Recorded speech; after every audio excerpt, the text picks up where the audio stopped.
I didn't anticipate making a Warriors video this soon after a loss, but some of the things I've already seen within the space of 5 to 10 minutes following the game are some of the dumbest things I've seen all season, and it's just a cycle because this seems to happen whenever the Golden State Warriors lose. Stephen Curry is back under question, Draymond Green sucks again, and everyone just gets thrown into the fire because think back to the Lakers game in which they nearly beat a team that is championship favorites to come out of the West.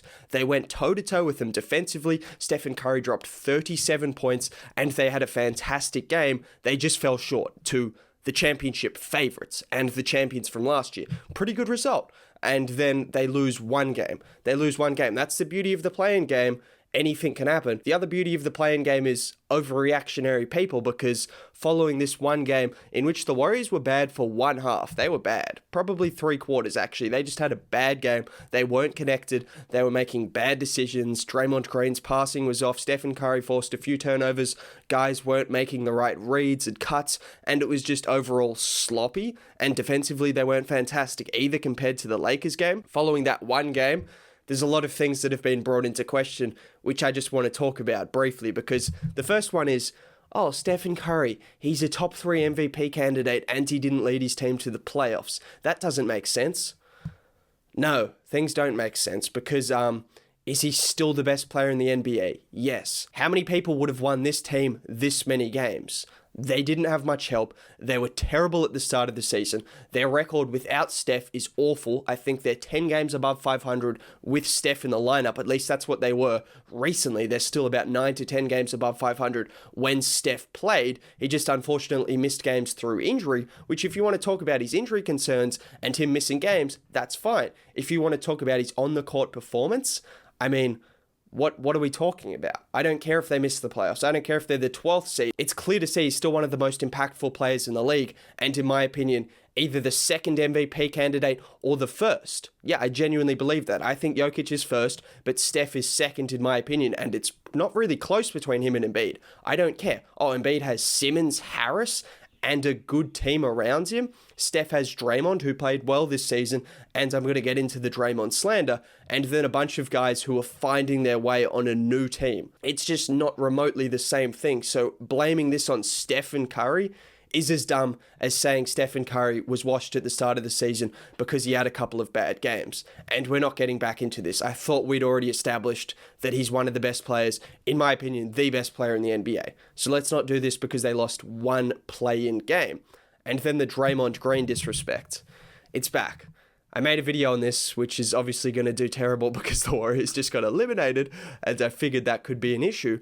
But we're talking about Draymond being a complete negative on offense. Draymond didn't have his best game of the season.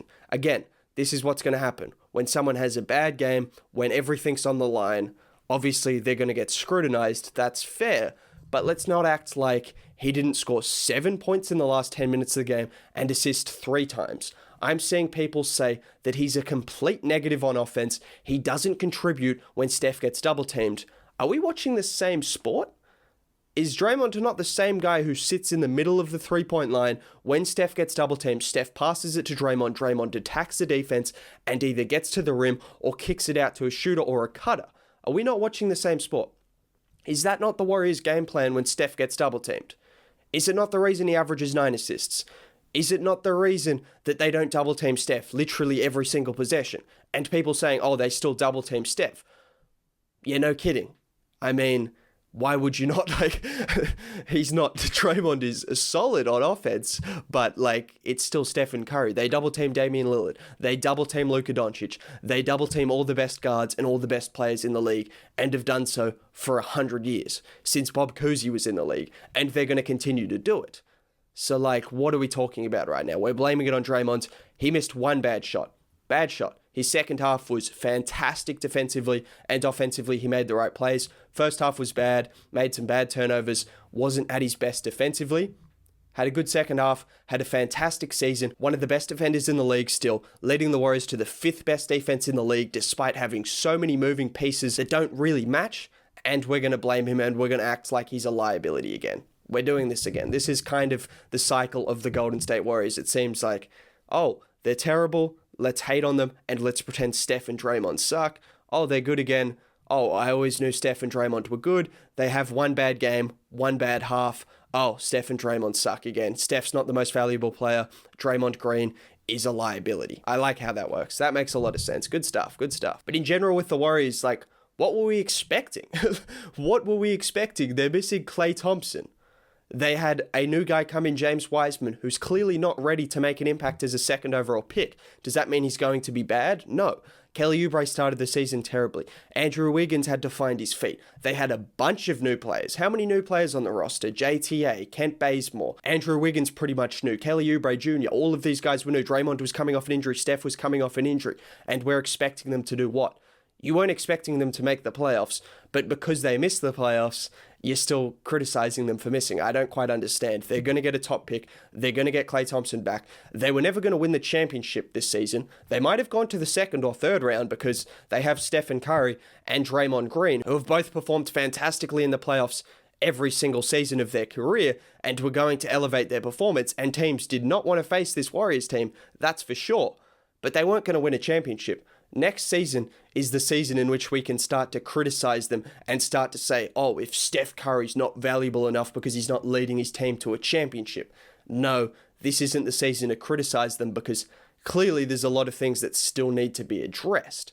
It's a decent season for the Warriors, considering where they started, in which people were saying Steph was bad and the Warriors weren't going to be a playoff team or even come close to the playoffs, for them to finish with the 8th seed, to nearly beat the Lakers in a play-in game, and then just have one bad game against the Memphis Grizzlies at the wrong time of the year. What else do you want me to say? Like, why are we overreacting to this result? This is the beauty of the play-in game. It's going to happen every single year. If there's a play-in game, one team's going to get eliminated that you didn't expect to get eliminated. These are all good teams playing in the play-in game, particularly in the West, and if someone like Ja Morant shoots better from three than he ever has in his career, what much can you do? What else are you trying to do if Ja Morant shoots 5 of 10 from 3? Xavier Tillman hits a corner 3 for a dagger. Grayson Allen hits back-to-back threes in overtime. Like, those are things that you're just not going to control, and that's the difference between one game and a 7-game series.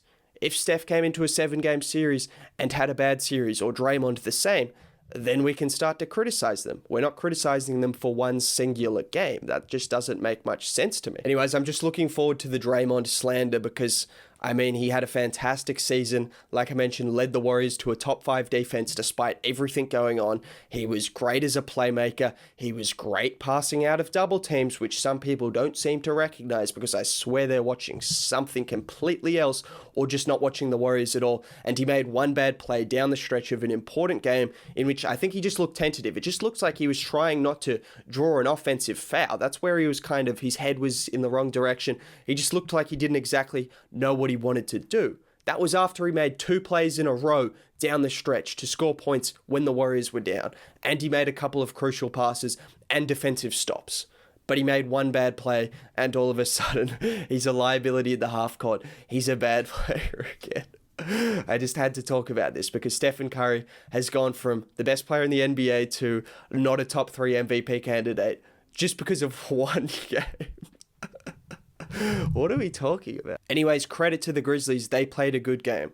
The Lakers, the champions of last year, how many rounds did they get beat in the first game of the series? Like, any team can get beaten on any given night, and that's what the play-in series is bringing. So the Warriors were the team that happened to get beaten by a better Memphis Grizzlies team on a better night for them. What else can you say? They've got enough pieces. Klay Thompson comes back. Kelly Oubre Jr. was injured. If he's going to come back, I don't know. They might get a lottery pick from Minnesota. They'll get a lottery pick of their own. James Wiseman will be back, or he'll be traded. They've got a lot of room to make moves and get a lot better than they were this year. And this team was still good enough to go toe-to-toe with the Lakers and be good for most of the season when Steph wasn't injured. Pretty optimistic about the Warriors' future. Whatever, they lost a game. They're not going to the playoffs. Sad to see because I wanted to see Steph and Draymond in the playoffs, but congrats to Memphis. Anyways, bye.